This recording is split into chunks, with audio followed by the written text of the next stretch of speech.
Morning guys, thought I'd do a motorbike video seeing as I haven't done one for quite a while. What I've done is I've removed the carburetors from my R6 because although it started okay and it ran okay on tickover, when you actually went down the road it wouldn't get past 30 miles an hour. It'd start bogging down. So what you'd have to do is slow down and stop and then set off again. So I've had the carburetors off at home, stripped them all down, cleaned them up, stuff like that. Now I watched a video, I couldn't figure out how to get these undone. So all I did was I just pulled them off, pulled the carbs off, then watched the video and found that you came in from the top, and that's what these grooves are for in the rocker casing.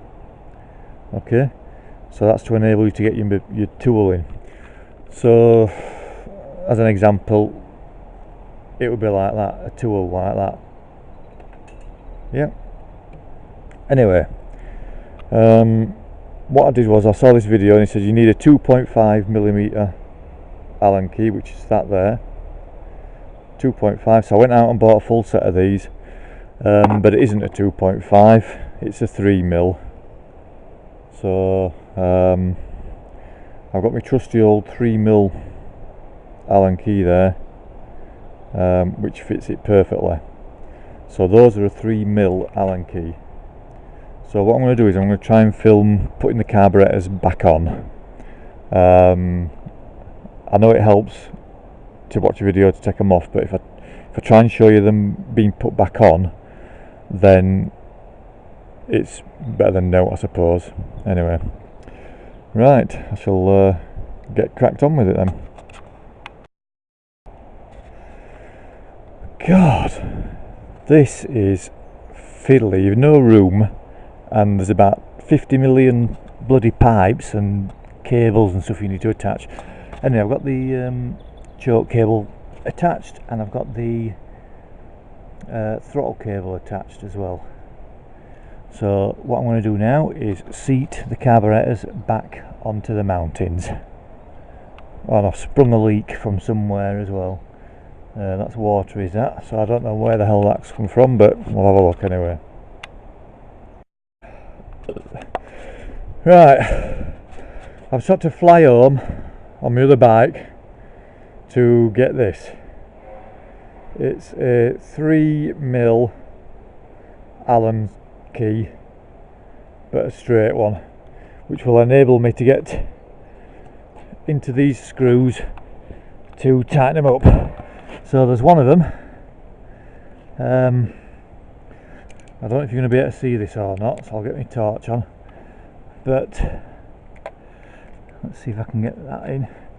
Anyway, you take this panel off, and underneath all them wires there, I don't know if you can see it or not, there is a screw that you need to tighten up,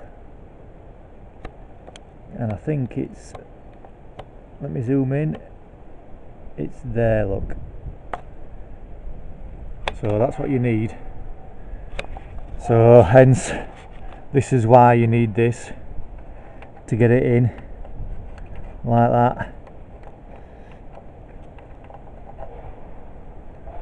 Hang on.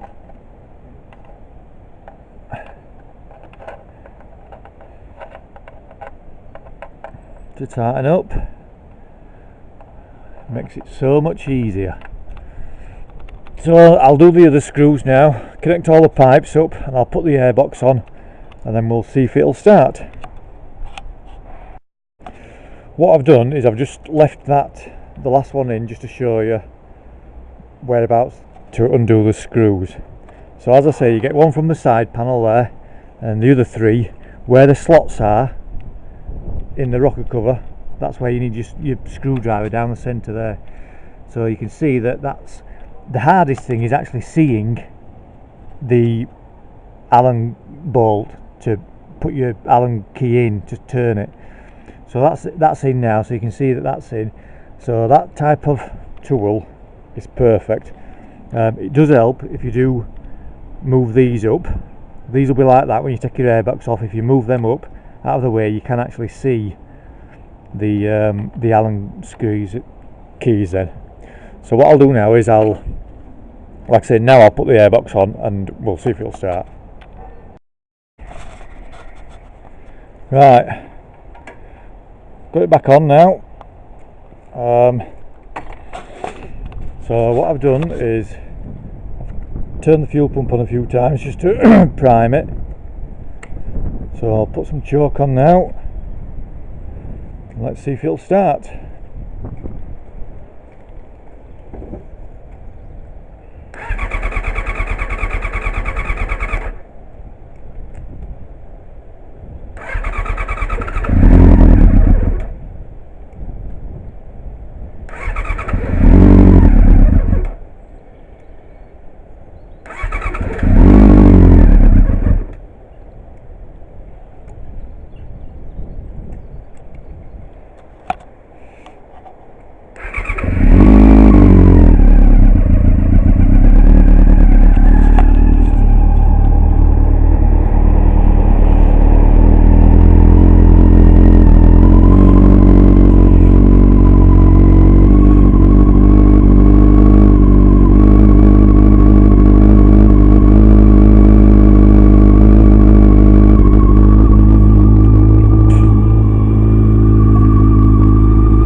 I thought the revs might have been a bit higher.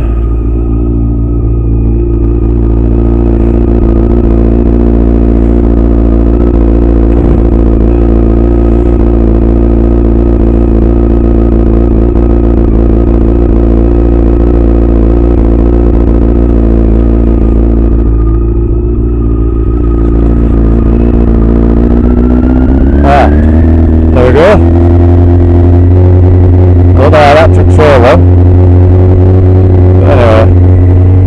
So she starts.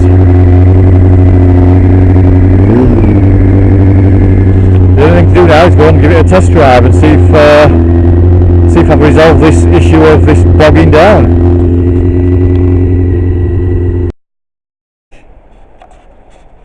So I've just been out for a ride on it, and as far as acceleration and stuff like that, the bike is 10 times better than it was, 100 times better. Previously, before I stripped the carbs down, it would rev to about 6,000 RPM and then start bogging down, and I'd have to slow down and stop, put it back into first, set off again. Now I can go in any gear, any of the gears, pull the throttle back and it just goes. Not as fast as what I thought it'd be, but I think I'm comparing it to my 1200. Anyway, so yeah, so it runs. Well, no, there is one slight problem with it. No, there's two actually.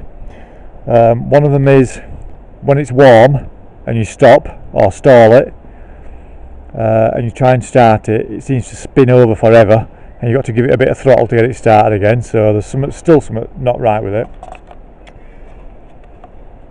The other is that the clutch is foot. It's knackered.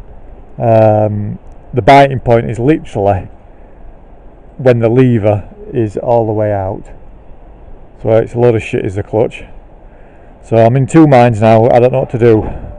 Do I get rid, or do I keep it? It's a 1999 model. You know, will it be a classic bike soon? I don't know. It's a bit rough, I must admit. You know, the paintwork's shit and all sorts. So if I did keep it, I would need to really spend some money on it and spend some time on it. But the only thing is, I've got my unit with my trailer in and me 1200, so bloody hell, what do I do? I don't know. Anyway, right, bye.